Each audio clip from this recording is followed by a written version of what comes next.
So மேஷ ராசி அஸ்வினி நட்சத்திரம் இவங்களுக்கான முருகர் மெசேஜ். முருகர் இவங்களுக்கு தரக்கூடிய மெசேஜ் என்ன அப்படின்னு பார்க்கும்போது, இவங்க எங்க போனாலும் இவங்க கையிலையோ இல்ல இவங்களுடைய பொருள்லையோ வேல் வந்து எடுத்துட்டு போகணும் இந்த மாதம் முழுவதும். அதே மாதிரி இந்த மாதம் முழுவதும் நிறைய இயற்கை சார்ந்த இடங்கள்ல அவங்க டைம் ஸ்பெண்ட் பண்ணணும். இது ரெண்டையும் செய்யும் போது அவங்க சரியான ஒரு டைரக்ஷனை நோக்கி வழி நடத்தப்படுவாங்க. முருகர் சரியான டைரக்ஷன் காட்டினாலும் இவங்களுக்கு அதை கேதர் பண்ணுறதுக்கான ஒரு மனநிலை இருக்கணும். ஸோ அந்த மனநிலை இந்த ரெண்டு விஷயம் ஃபாலோ பண்ணுறதால அவங்களுக்கு நிச்சயமாக கிடைக்கும்.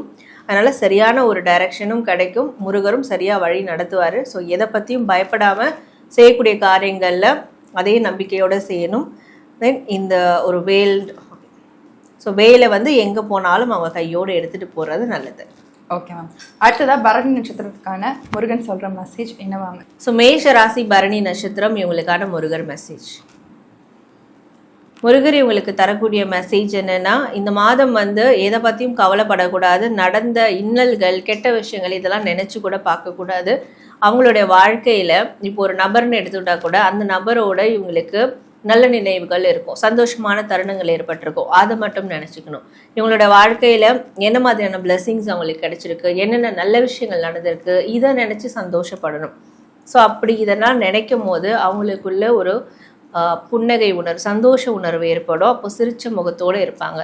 ஸோ இந்த விஷயத்தை மட்டும் இந்த மாதம் முழுவதும் ஃபாலோ பண்ணால் முருகரே அவங்கள தேடி அவங்கள பார்க்க வருவார். ஏதாவது ஒரு ரூபத்தில் முருகரை நிச்சயமாக அவங்களால பார்க்க முடியும். ஸோ முருகரை பார்க்கணும் அப்படின்னு விருப்பம் இருந்தால் மனசை சந்தோஷமாக வச்சுக்கணும். அதுவும் நடந்த நல்ல விஷயங்களை நினச்சி சந்தோஷமாக வச்சுக்கணும், சிரிச்ச முகத்தோடு இருக்கணும். இந்த மாதம் முழுவதும் இதை கடைபிடிக்கணும் அப்படின்றது தான் முருகர் தரக்கூடிய மெசேஜாக இருக்குது. ஸோ மேஷராசி கிருத்திகை நட்சத்திரம் இவங்களுக்கான முருகர் மெசேஜ். முருகர் இவங்களுக்கு தரக்கூடிய மெசேஜ் என்ன அப்படின்னு பார்க்கும்போது, இவங்களுக்கு வந்து வாழ்க்கையில் ஒரு உயர்ந்த இடத்துக்கு போகணும், ஸோ ஏதாவது ஒரு லட்சியத்தை வந்து அடையணும் அப்படின்றது தான். அதுக்கு இவங்க சுயம்புவாக தான் வரணும், மற்றவங்களோட சப்போர்ட் எதிர்பார்க்க வேண்டாம். ஸோ இந்த மாதம் அந்த மாதிரியான இதை சூழல் வந்தால் கூட மற்றவங்களை எதிர்பார்க்க வேண்டாம். இவங்க அவங்களுடைய அச்சீவ்மெண்ட்டுக்கான வேலைகளை செய்ய ஆரம்பிச்சிடணும். ஸோ இதற்கு வந்து எஸ்பெஷலி 27 நட்சத்திர முருகர் கோவிலில் உள்ள அந்த சுயம்பு முருகரை அவங்க வந்து வழிபட ஆரம்பிக்கணும்.